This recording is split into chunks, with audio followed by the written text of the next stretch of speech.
Bonjour à toutes et à tous. Ce matin, j'étais sur le marché de Tournefeuille et vous étiez très nombreux à me questionner sur les récentes décisions du maire et sur la manière dont notre ville est gérée depuis les élections. Il faut dire que cela fait maintenant 2 mois que la nouvelle majorité municipale est aux commandes. 2 mois et un constat commence déjà à s'imposer. Beaucoup de communication, beaucoup d'annonces, mais très peu de véritable concertation. Alors prenons quelques exemples. Dans le parc de la Ramée, le maire a décidé d'interdire les barbecues par un arrêté municipal. Pourtant, chacun peut constater que les barbecues continuent aujourd'hui dans le parc. Alors interdire sur le papier, c'est assez facile. Construire des solutions intelligentes, avec des espaces sécurisés, adaptés aux familles, ça aurait sans doute été plus utile pour les tournefeuillets. Sur la question de l'éclairage public, même revirement spectaculaire. Pendant toute la campagne des municipales, le maire nous a expliqué que c'était inutile, qu'il ne fallait surtout pas éclairer davantage, tout ça pour préserver la biodiversité, etc.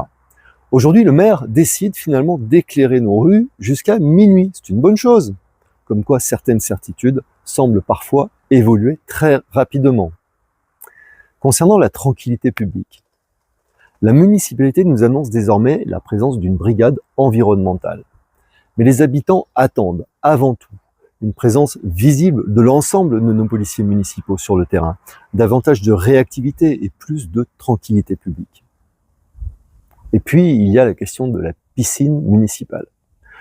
Aujourd'hui, elle est définitivement fermée. Un équipement qu'on a laissé se dégrader pendant des années jusqu'à ce que sa rénovation devienne trop coûteuse. Et là encore, le maire n'a fait aucune concertation sur cette question pourtant essentielle sur laquelle nous aurions aimé débattre en tant qu'élus d'opposition.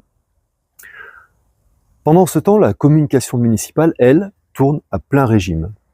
Le magazine municipal est désormais distribué dans les boîtes aux lettres de l'ensemble des habitants de Tournefeuille. Le guide de la tranquillité publique a été réédité. Nous voyons apparaître des consultations, des formulaires, des opérations de communication en tout genre et une présence quasi permanente sur le terrain. Et c'est là que se pose une vraie question démocratique. Lorsque la mairie organise sur le marché des opérations intitulées « Vos élus à votre écoute », avec un stand, un barnum et une communication municipale, il est légitime de se demander si tous les élus de la ville bénéficient des mêmes possibilités. Le 26 mai dernier, j'ai officiellement demandé au maire que les élus d'opposition puissent disposer des mêmes conditions de présence et d'expression auprès des habitants, dans un souci d'équité et de pluralisme démocratique. J'ai également demandé à être informé des opérations associant des élus municipaux, afin que l'opposition puisse, si elle le souhaite, participer dans les mêmes conditions. À ce jour, je n'ai toujours pas reçu de réponse. Pourtant, la question, elle est simple. Si ces opérations sont organisées au nom de la ville et de tous les habitants, pourquoi les élus d'opposition n'auraient-ils pas accès aux mêmes moyens et aux mêmes possibilités d'échange ?